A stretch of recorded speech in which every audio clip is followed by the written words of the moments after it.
স্ট্রোকের সংখ্যা অনেক বাড়ছে। স্ট্রোকের পরে অনেক সময় একদিকটা প্যারালাইজ হয়ে যায়। এটা কি পুরোপুরি ঠিক হয়ে যায় না এটা লাইফ টাইমই থেকে যায়?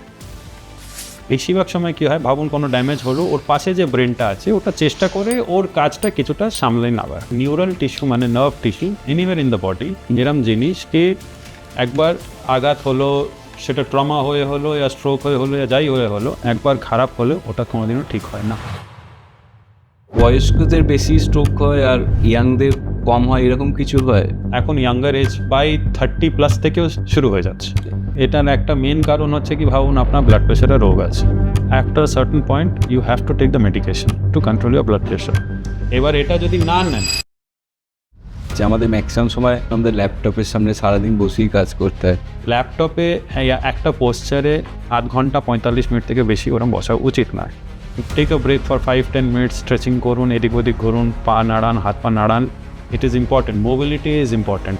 Always have to keep the screen at the eye level.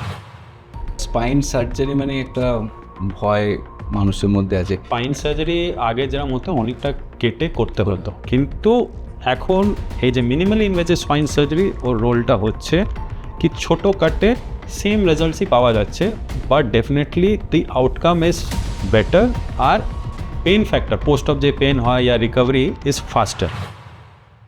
আপনি নিজের স্পাইন বা ব্রেনের জন্য কি এক্সারসাইজ করেন?